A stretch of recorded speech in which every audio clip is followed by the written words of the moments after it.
All right, it looks like most of our participants have come into the webinar at this point in time, so we'll get started. So again, good afternoon. I'm Rebecca Firestone, Executive Director of OpenSky Policy Institute.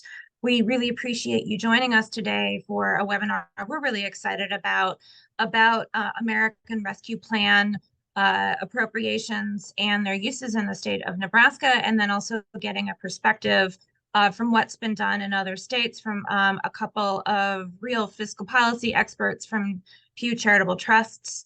So to give you some context on why we're doing this, the state of Nebraska received $1.4 billion in state and local fiscal recovery funds through the American Rescue Plan and began to appropriate those funds in 2022. According to the terms of the American Rescue Plan Act, those funds they must be allocated by 2024 and then fully spent out by 2026. So it's been a significant lift of the Nebraska State Legislature to appropriate those funds and then provide oversight over those funds over the past couple of years and then going forwards into 2026. And to give you all some context, $1.04 billion is relative to our general fund expenditures of $5.4 billion currently. So we're looking at something that's of funds of about 20% of what the typical state budget is. So this is a significant amount of federal funding for the state of Nebraska to provide oversight and wise decisions on. So it's a regular part of our fiscal conversation. And we're going to kick it off. We're really thrilled to have Senator Wendy DeBoer with us to start this conversation. So Senator DeBoer is in her second term in the Nebraska legislature representing District 10 in Northwest Omaha. Senator DeBoer is an Omaha native, serves as a leader in the Judiciary Committee in the legislature, as well as on Transportation and the Telecommunications Committee, Rules and Planning. And she has been following the ARPA funds in the state legislature very closely over the past couple of years, and last year sponsored legislation to support an audit of Nebraska's ARPA allocations so that we can have some transparency and understanding of how the funds are being used in Nebraska. So she's been, as I said before, she's been following this closely. So Senator DeBoer, I'm going to kick it over to you for some comments, and then I'll introduce our speakers. Thank you so much, Rebecca. So I think it is really important that we continue to pay attention to these ARPA funds. As Rebecca mentioned, ARPA dollars provided Nebraska and other states with a historic influx of federal funding to assist in the response to economic and public health challenges, which stemmed, of course, from the COVID-19 pandemic. So in the legislature, we allocated $1.04 billion in ARPA funds in 2022. That's a huge amount for Nebraska. We targeted a large number of projects and initiatives to support pandemic relief and economic recovery priorities. It was really quite amazing. So the legislature continues to refine its plan for utilizing these federal ARPA dollars. And this year, we're awaiting the kind of complete details from the state auditor's office as a check on where we are at in sort of being good stewards of those ARPA funds and getting them to the intended recipients, because we really want to do that. There's also a proposal, we understand, to reappropriate a portion of the ARPA funds for surface transportation projects, which is now sort of authorized by updated federal guidance, but we want to keep an eye on that. So why is the ARPA audit important? Well, the funds were granted to Nebraska to help with the people of the state and to ensure that the taxpayers sort of get the money that's handled correctly and efficiently. And without an audit, we don't have the ability to monitor that. It's a huge amount of money. We got to be able to monitor that very carefully. And that's why we wanted to do the ARPA audit last year. So the initial findings from the auditor indicate that it's good that we did that, because there were some funds that have been distributed possibly outside of the guidance from the federal government. We'll need to pay attention to that. That's going to take a long time to go through the federal back and forth with us about whether or not, they're going to call back or not. So paying attention to these funds is really important. So we'll also want to make sure that there are no other areas where there's discrepancies. So we want to also make sure in all of this, since this is a one-time influx of historic amounts of cash, that we are making sure that they're using for one-time budget items rather than trying to prop up our budget now, because that's not something that is going to be sustainable, because ARPA funds are one time. So we want to make sure that we're using one-time funds for one-time purposes. And that's another reason to kind of keep an eye on the ARPA dollars. So yeah, to that end, I'll turn it back over to Rebecca to introduce the researchers from the Pew Charitable Trust to share their findings from across the United States. Thank you so much, Senator DeBoer. Let me do a little bit of housekeeping before we get into this portion of the webinar. We were going to start recording this now, so be aware that that recording note is going to come on in a moment, and we will have time at the end of this webinar for questions. So while our experts are presenting, we'll ask you to put your questions into the Q&A box in the chat. And at the end, when we're done with the formal presentation, we will come back to address your questions.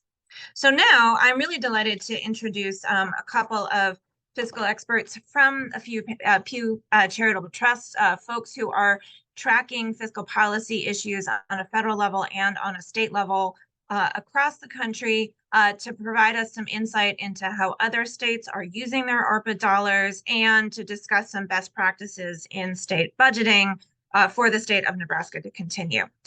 First, we're going to have Rebecca Cease, who is a manager of Pew's Fiscal Federalism Initiative, which focuses on how federal policies affect states.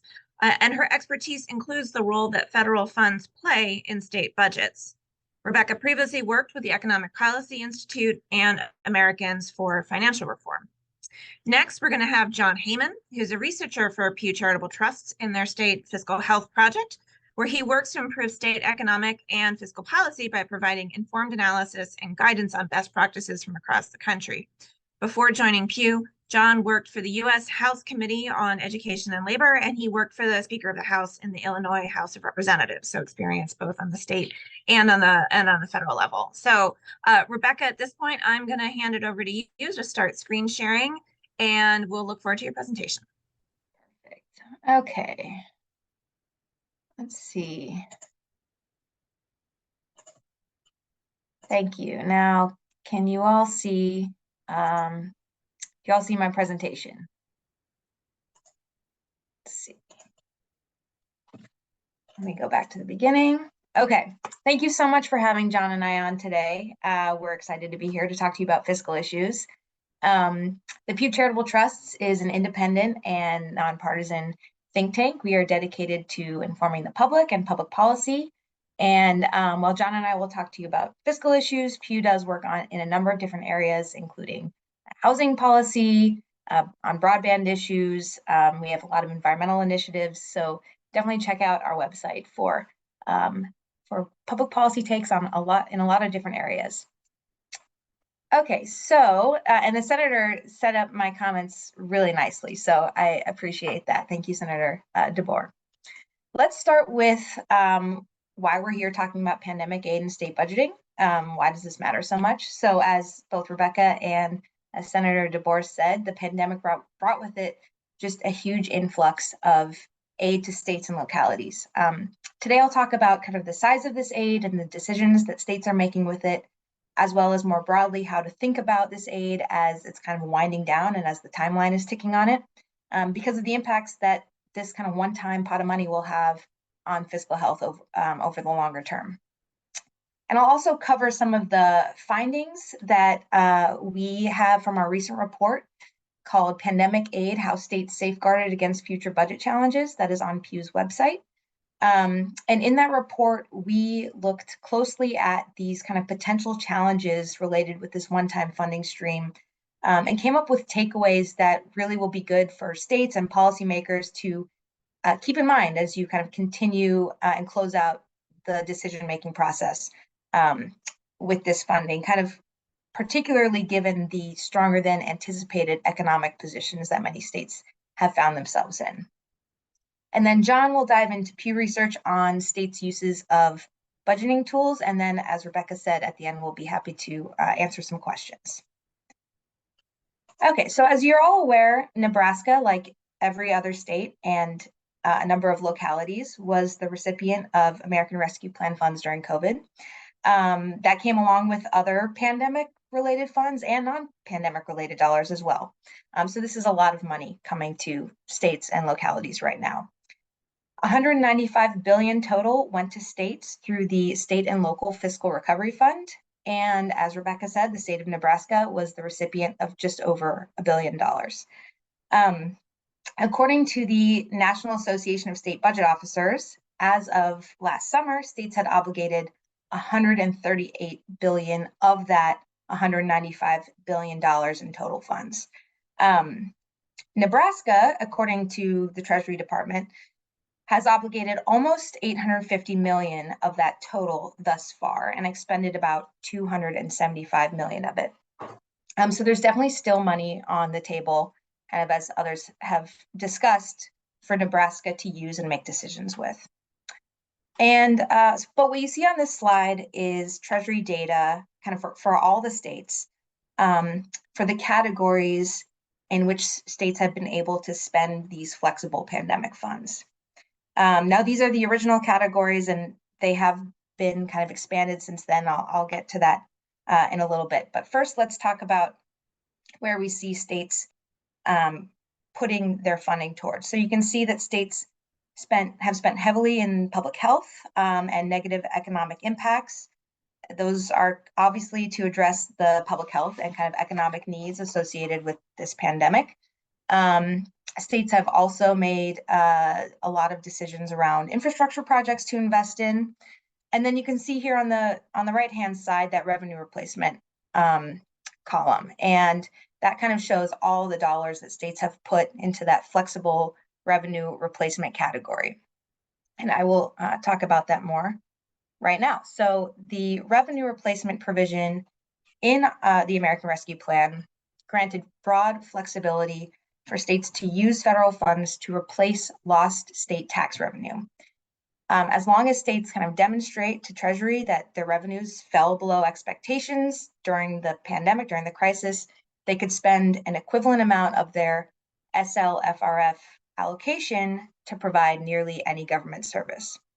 And states have used this in a number of ways. So many have used it to support the one-time investments that the senator talked about, including for things like transportation and technology infrastructure, emergency preparedness, public safety initiatives, things like that. Others have used it to supplant state dollars and fund the operations of agencies. And then other states like Nebraska thus far have chosen not to use this revenue replacement provision yet. And I just want to spend a minute talking about revenue replacement in the context of these deadlines that are coming up for this funding. So just to orient us for a minute, the American Rescue Plan passed in March 2021. It gave recipients a deadline of end of December 2024 to obligate the funding, and then end of December 2026 to actually expend the funding. And this means that this is the last year that states have and localities have to kind of make decisions on how to use this funding. And to help recipients figure out kind of what all this means, Treasury has put out, guidance for use. And as I said, Congress has actually passed legislation increasing some flexibility for use. But it is important, I think, for states and localities that still have dollars left to use, like Nebraska, to just be really aware of what that guidance says. There was an update to it in November 2023 that tries to provide some clarity for states on what obligating actually means, and you may see some of that in the news. But really the key point is that kind of as states are reviewing this timeline and figuring out kind of what they have left to do in terms of spending this money, some are looking to revenue replacement as a way to deal with spending these dollars. So just because that timeline is ticking, This is a way to free up state dollars, pay for programs and activities with pandemic funding in a very flexible way. So it's an option for states with pandemic dollars left to use. I think the one key takeaway that I'd like to highlight here is that it's important to be aware of how the state dollars that you freed up are spent if you do choose to use this option, just in order to minimize future fiscal risks. And minimizing fiscal risks is what this Pew report that I mentioned studied. And so I'll briefly talk about some of our findings there and our recommendations before coming back to Nebraska. Okay, so the American Rescue Plan provided this historic influx with broad flexibility, which provides great opportunities for recipients of this funding, but also can present challenges. And really knowing that these dollars are like not going to be recurring year after year after year, we think that it's key to head off potential risks and try to maintain future structural balance with the decisions that get made with this one-time funding. And knowing that most policymakers do want to avoid creating future fiscal headaches, we highlighted these 4 core recommendations in our report to keep in mind when you are faced with one-time funding streams. Okay, so our first recommendation is to really prioritize addressing immediate acute needs with this funding. One-time federal funds, like the pandemic aid, are often a reaction to a shock that has created a need. And by tying spending decisions to specific kind of time-limited needs, states can leverage the aid without risking long-term imbalances. Our second recommendation is then to use the funds when possible for one-time investments, particularly if the influx of the aid that is received is going to exceed immediate crisis response needs. Policymakers would be wise to use the funds to invest in projects that won't require like ongoing commitments. And then even beyond that, working to create or adopt standards by which to assess the risks associated with certain spending decisions would be wise, particularly with really large pots of funding like this. The third recommendation is that if you do choose to spend one-time dollars on kind of ongoing operational needs, there are steps that you can take to limit the inherent risk there. And we saw that many decision makers did do this with pandemic funding. Those kind of steps include things like identifying ongoing future funding for permanent new spending, prioritizing putting funding toward existing programs versus starting new ones, identifying and communicating when operational spending is temporary, when it's going to end, minimizing the hiring of new staff, and then kind of investing in program evaluation just to make future funding decisions really based on data and evaluation practices. And then finally, that last point is we recommend assessing any indirect impacts of aid. So temporary influxes we've seen can lead to a burst in state revenues, and those just might not be sustainable. So it's important to really try and assess what of increased state revenues is permanent and recurring and reliable, and what may be a temporary windfall. So these kind of ideas, these generally have a lot of support, but we found that without guidelines or definitions, the implementation of these kinds of things can be difficult. So in our work, we tried to fill that gap. We created definitions for kind of each of the spending decisions to try and ascertain the inherent risk level associated with them. And then we analyzed how states did and the challenges that they may have created or the space that they may have made in their future budget outlooks. And over the next 4 slides, I'll walk through the definitions that we came up with for evaluating pandemic aid spending, and then I'll show you how the states that we studied fared. So the first metric by which we assessed a spending decision was whether it was going toward a one-time investment, just that point that the senator made at the beginning. Spending is essentially a one-time investment if that expense is not likely to commit the state to future investment or recur on a regular basis. Examples include infrastructure construction. We know that there often are some maintenance costs associated, but really just kind of new building, new infrastructure, purchase of durable goods. And I've included a few examples at the bottom here of what the states and territories that we studied actually did. That's a good example of one-time funding. The second type of spending that we identified is spending decisions that went toward operational expenses. So these are essentially expenses that go towards sustaining the operation of a program or activity and would likely need to recur in order to keep that kind of program's function going. This includes things like salaries, contracting for services, expanding programs.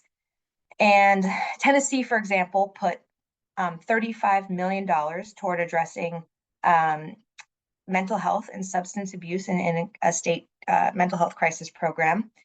And, I really want to make sure I'm clear about this. Like, needs like this are really important, and it's not like a bad thing to invest in them. But it's just important to know that whether or not demand for a program may continue and how you're funding it. So we consider something like that to fall into the kind of ongoing category.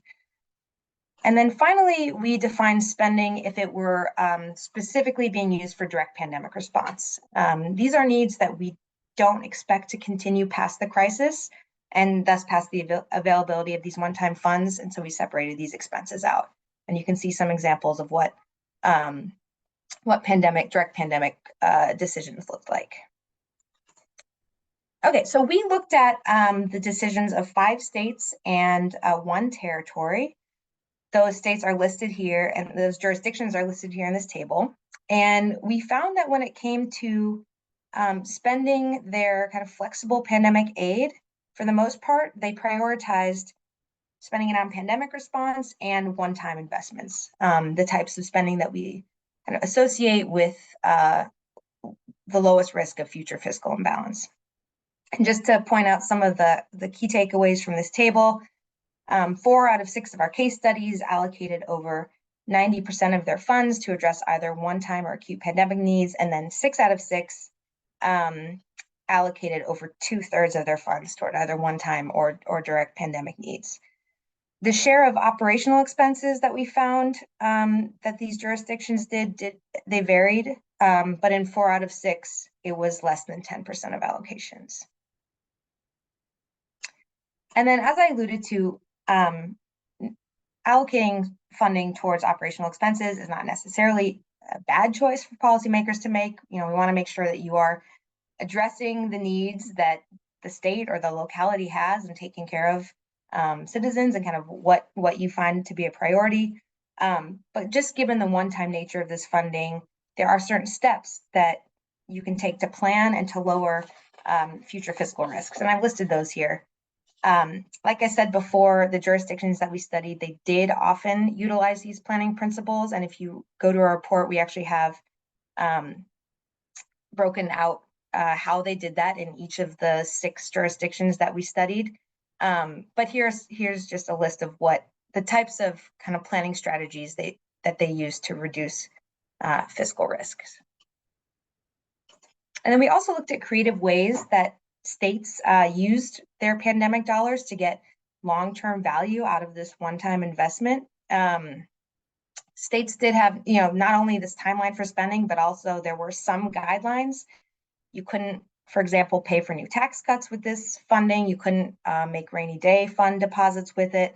But still, many states found some unique ways to use their pandemic funding to strengthen their fiscal positions over time.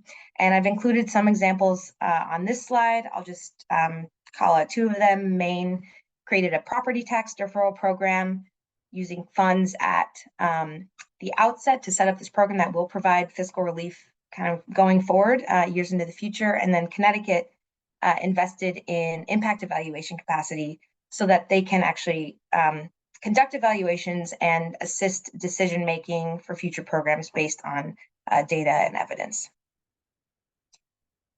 And then folks talked about the surface transportation allowable use a little bit. And so I just wanted to point out that it is worth being aware of increased flexibility that Congress has passed. When ARPA first was passed, there were, I think, 7 broad categories for uses. The Congress passed the Consolidated Appropriations Act of 2023, expanding those uses to include emergency relief for natural disasters, as well as surface transportation and community development projects. If you want to know how other states and localities are taking advantage of this increased flexibility, Treasury has a dashboard where you can actually look up, spending by expenditure category group. You can see that some localities have started investing in surface transportation and natural disasters.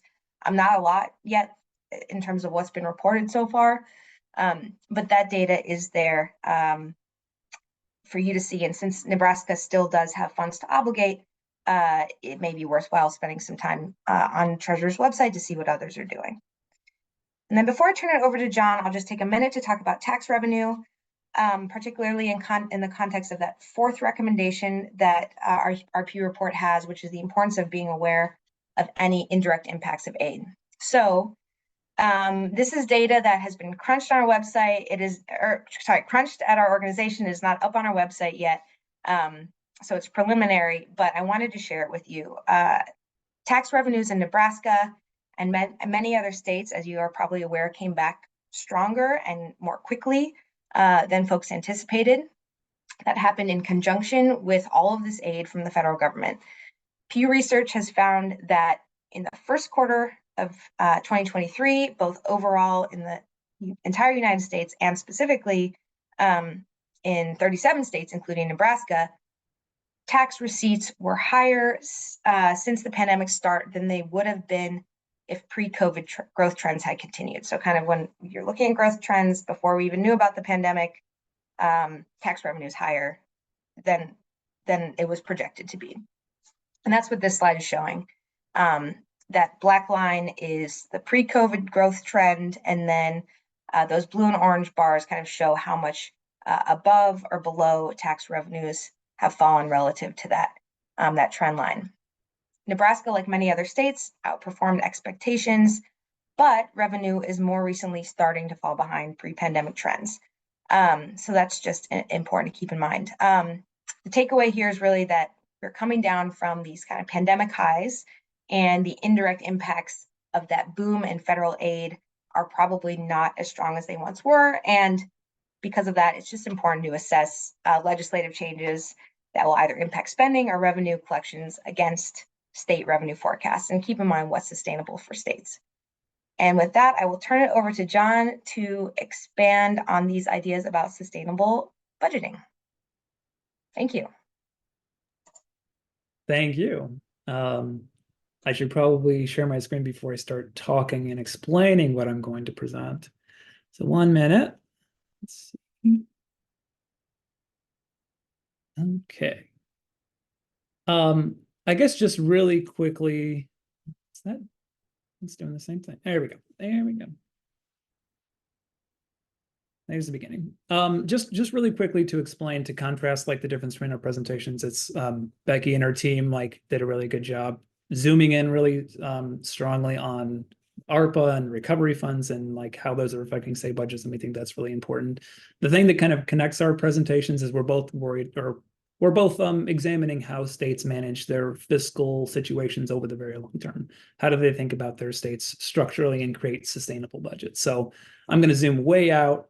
It's really important to focus on ARPA because it's such a huge thing, but some of that analysis and audits and stuff can also go into an analysis of the state's fiscal position just broadly. So you could see a lot of that research kind of tying into a lot of the research that fiscal offices in other states produce. So that's what I'm going to talk about today. So I'm John Hammond. I'm a researcher with the Pew Charitable Trusts, along with Becky. We're on the state fiscal policy team. So I am going to talk about a new report that we've just released. So we just published a report called Tools for Sustainable State Budgeting. It's a 50-state assessment. So I'm going to share findings across the country and on Nebraska specifically on what we found. And actually, even since this report was published last year in November, Nebraska has published a bunch of new reports that I'll mention throughout. So we actually have updates to the report. The report started with this central question of which is, do states know whether their budgets are on a sustainable path? And we identified two analytical tools that states can use to measure their fiscal outlook.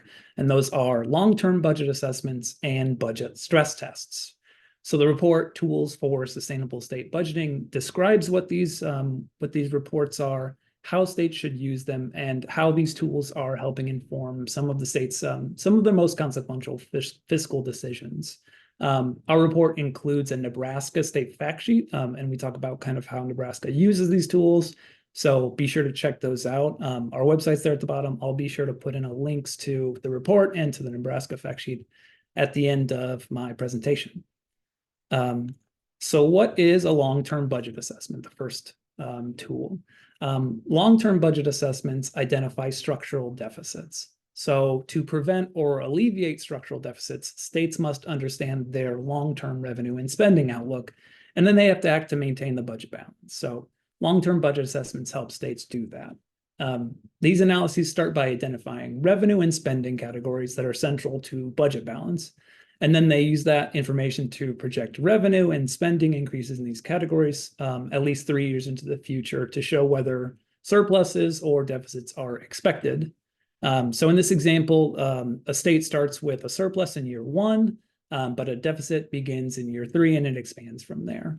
So by explaining the cause of the rapid spending growth and the slowing revenue growth, a long-term budget assessment would give state leaders the information they need to take action and prevent this deficit before it materializes. The third bullet, you'll see that I've underlined it. Like this is the kind of crucial distinction and something that sets Nebraska's analyses apart from the states that produce long-term budget assessments. So long-term assessments don't simply provide the numbers, they analyze ongoing sustainability.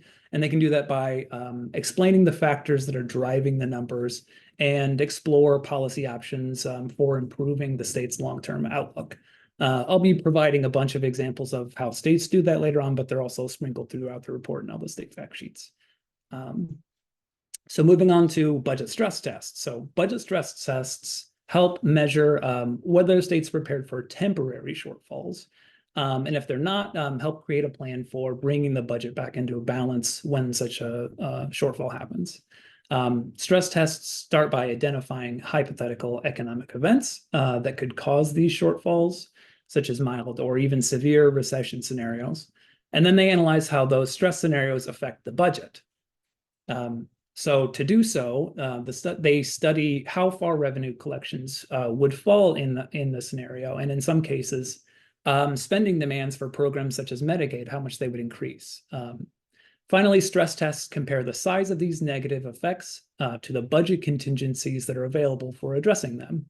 One of the most common approaches that states use are rainy day funds, but some stress tests also explore other budget options like revenue increases or spending reductions or even other accounting maneuvers.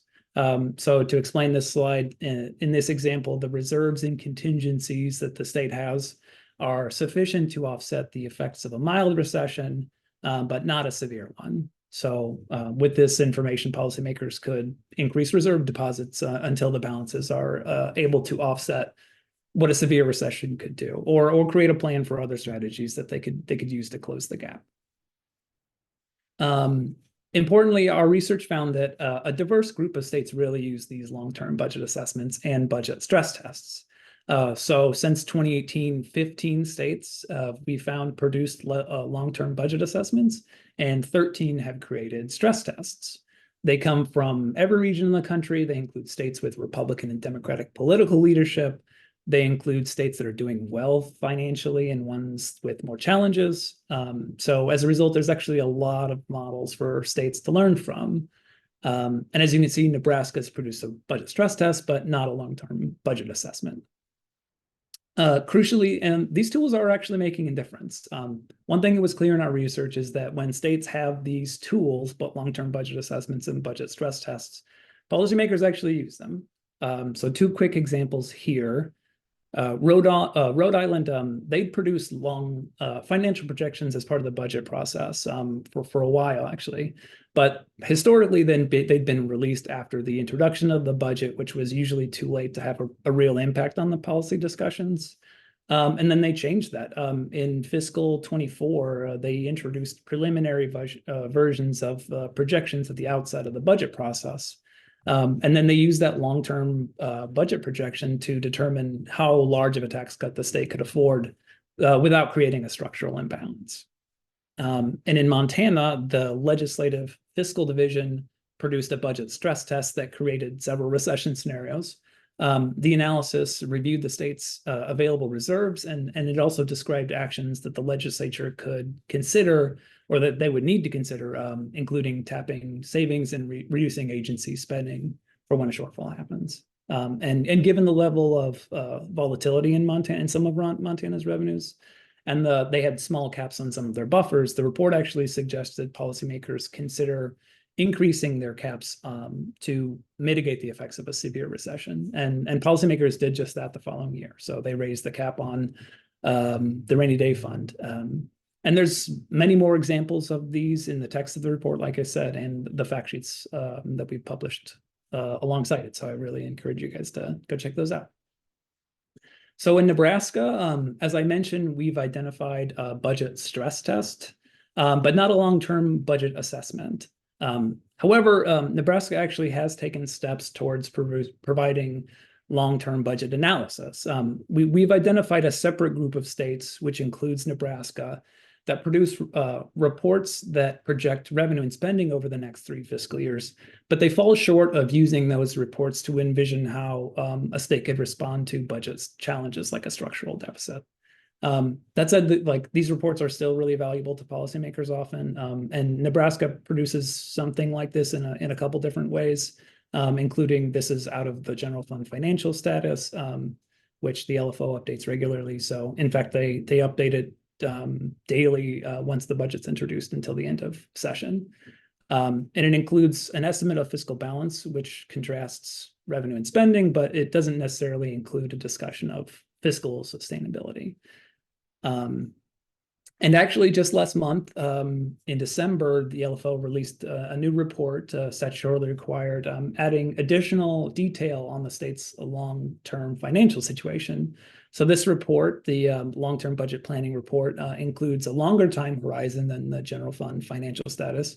It goes over 15 years, and it really provides helpful details about revenues and transfers and expenditures and how they're expected to grow over time.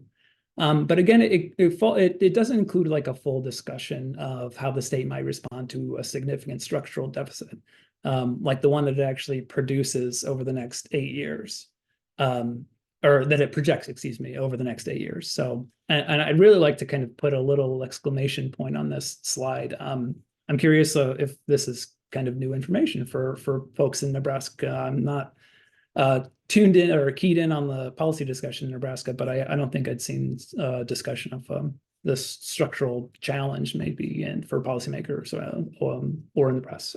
So the analysis helpfully points out that this is a possibility, but like I said, doesn't really have any discussion of solutions or causes that we've seen in other states that produce long-term budget assessments. As just a quick example, so this is a page out of New Mexico's long-term budget assessment, and it gives policymakers some potential solutions to the structural problems that New Mexico is facing. New Mexico is kind of at a crossroads. The revenues are booming, especially from extraction industries, and their current budget situation looks pretty good. But the state's long-term budget assessment identified a serious structural deficit, and policymakers there have acted to create funds to stabilize their revenues over the long term. And they continue to monitor the estimates of the state's structural position. So they're really watching it closely. Moving on to stress testing. So Nebraska has actually required a volatility report since 2016. And these reports focus not just on revenue volatility, but how large the state's rainy day fund needs to be in order to balance the budget in light of revenue swings. So the 2022 report actually provided a really important insight. So it measured the state's revenue volatility over the long term and found that recessions in Nebraska tend to depress revenues for an extended period. Sometimes 2 to 4 years. So the analysis also noted that the misses from those revenue estimates tend to be around 4%. So the analysis actually recommended that the rainy day fund reach a level of 12 to 16% of revenue to account for this kind of common occurrence, and the states achieved that. So Another bonus report. So the LFO has supplemented its stress test research this month as well, releasing this statutorily required standalone budget stress test report. So, and this report really is tailor-made to answer this question of how prepared the state is to face an economic downturn. So not only does it provide helpful information on how rainy day funds can be used to mitigate revenue losses, but it also includes recession scenarios where falling revenues and rising expenditures can combine to seriously challenge the state's ability to balance a budget. And as an example of the latter one, like Medicaid, for example, it's one of the most states' largest or second largest expenditure.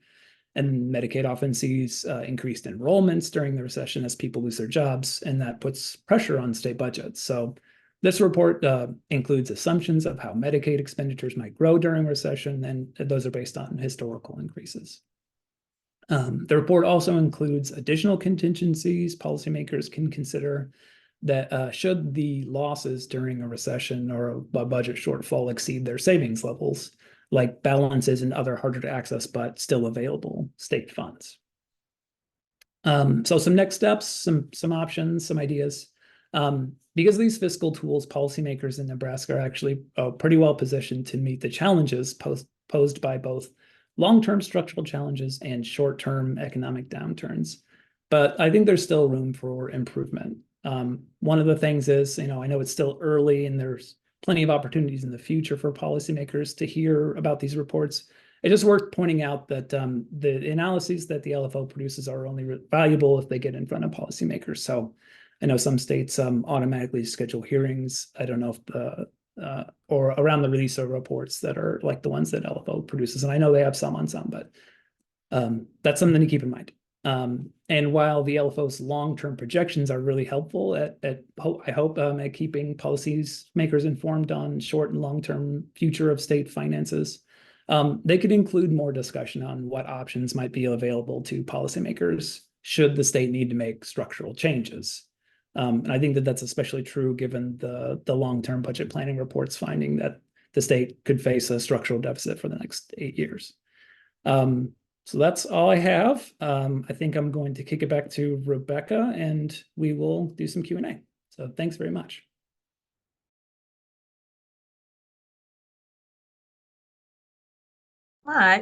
Okay, thank you so much to Rebecca and to John for walking us through that material. We have a couple questions in the Q&A box. Please get bring your questions in. I'm just going to do a little bit to sort of tie this back to where we are currently in Nebraska and our current fiscal picture.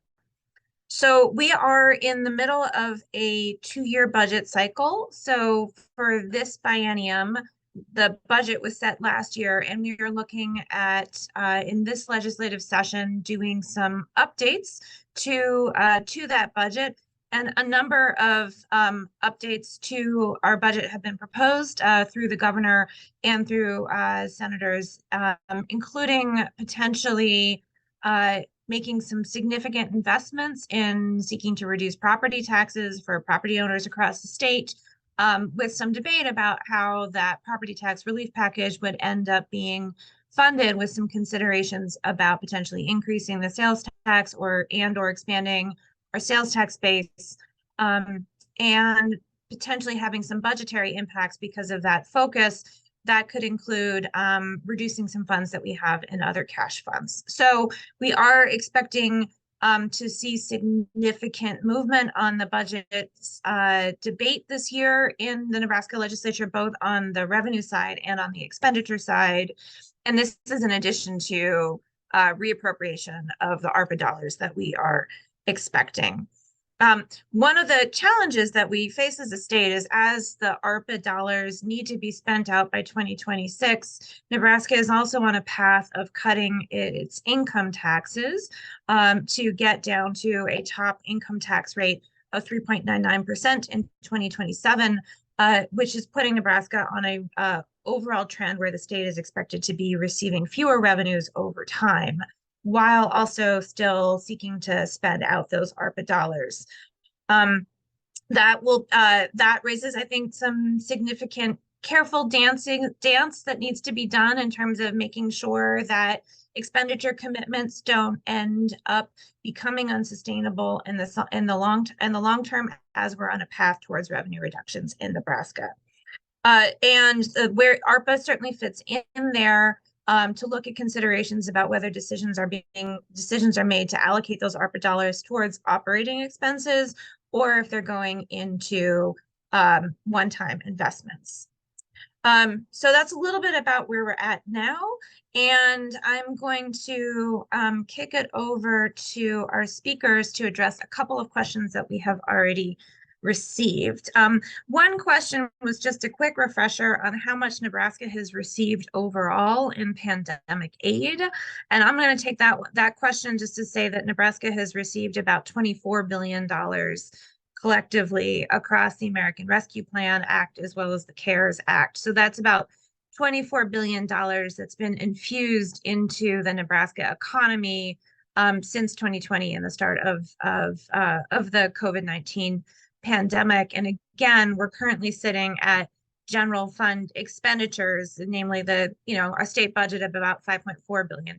So that's just to put this into some context of just how much money has been injected into the Nebraska economy through that pandemic relief. The next question we had. Yep. Can I just jump in with a resource there? I was thinking about, there's a group called Committee for Responsible Federal Budget, CRFB, and they actually have a website called COVID Money Tracker. And I did just confirm you can go in and look by state, and so they have not just ARPA, but all the other kind of money flows into the state listed there. So that CRFBA.org or the COVID Money Tracker, if you want more info on that. Great, thanks. That's really helpful. And I think we can also, we're going to do a recap of this conversation with some of your materials, and I think we can include that link in the recap that we sent out. I'm seeing a follow-up question here in the chat that I am going to ask you both to take, which is, when will the impact of all of these dollars basically stop affecting state revenue?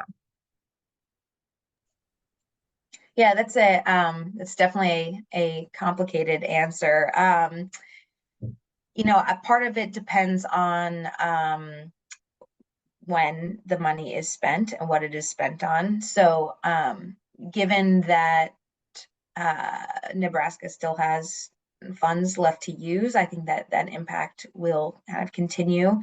But I think we're starting to see the impact lessen, certainly as that money has been spent. It's been spent over the last few years. And I think that's really demonstrated well by just even looking at that revenue chart that I showed at the end, showing how it was, this big boom in revenue. And it's just kind of returning to slightly more normal levels. So I don't have a specific answer, but I think those deadlines associated with the funding are really what you should be looking at to inform that. And like I said, obligations by the end of this year, and then expenditures really by the end of 2026. Great, thank you. I have another question here. I'm just going to read it out for you. It's a rescission of $27 billion of unspent ARPA has been discussed at the federal level. Are you aware of these discussions? And if that's passed, do you know what the impact of the state would be? Yes, I believe that a lot of that discussion happened last year, as you said, around the debt ceiling negotiations. House Republicans have been, I think, putting forth some proposals around rescinding unobligated or unused funds. But I think that the Treasury guidance as it was written still stands, which is that, the funding is yours to use as long as you use it by the deadlines. There have been no pieces of legislation passed to actually rescind that funding yet. I don't expect it to happen. But you do see some conversation, certainly, particularly among House Republicans, expressing interest in this. Does anyone have anything else to add? John, I don't know if you've seen anything. All right. Okay. We have another question, which I think kind of follows on from that, which is if you could speak more to how states spent their ARPA dollars that were appropriate and those that were not appropriate. If you could maybe just review that. And I think you were referring to spending on one-time dollars versus operational expenses versus the other category that you had. Right. If you could just maybe recap that a little bit and then look at whether or not the feds are going to be making a determination about what is and is not an appropriate use of the funds. Oh, yeah, no, to answer that last part first, no, I think that the feds will only determine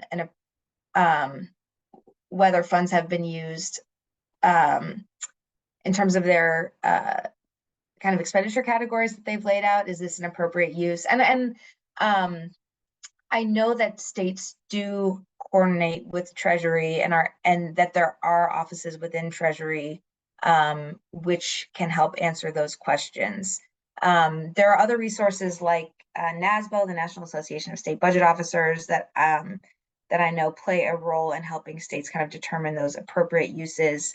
I know that there is certainly recipients do have concern over whether they're using it appropriately, and also with the CARES Act passed in 2020 under the last administration, there was fear as well. Like, are we using this for something that Treasury says we could use it for? And if not, are they going to take the funding back?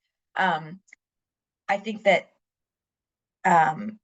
states are doing a pretty good job with sticking to kind of the guidelines that they're allowed to use it for, but that door is open between kind of recipients and the Treasury to discuss those details. And then in terms of the other part of the question, maybe I can share, oh wait, maybe I can share my screen again.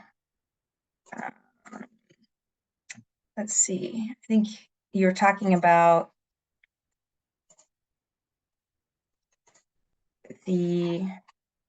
let's see, the way that states have used their funding. So this, yes, I think this was it. This was it. Yeah, the states that we studied, well, there was 5 states and 1 territory that we studied. You know, when we applied our definitions, okay, this is a one-time use, this is a pandemic response use, this is an operational expense use. We found that you can see for the most part, the states really did spend on both the one-time and direct pandemic response, which were the categories that we associated with lower fiscal risks over the long term.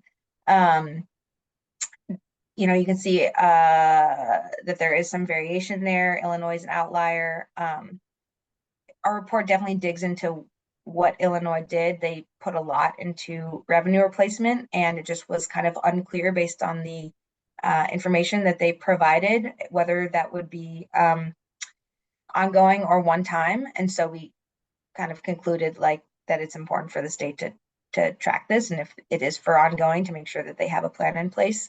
But yeah, I mean, this isn't a 50-state look. I wish we could have done this for all 50 states, but I was you know, I was happy to see kind of the outcomes that we got here. So yeah, I think that answers the question, but feel free to reiterate it if I haven't.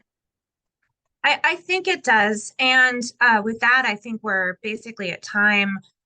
So thank you again to Rebecca and to John for joining us from Pew Charitable Trust. And thank you to Senator DeBoer, who joined us earlier on this webinar. Thank you as well to everyone who listened in.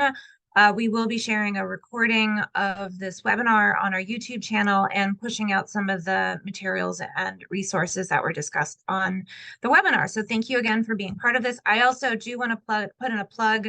We have another webinar that's coming up in 2 weeks on sales taxes as part of overall tax policy, and we'll be sharing some more information on that to come on our email list. So thank you so much, everyone. Really appreciated this today.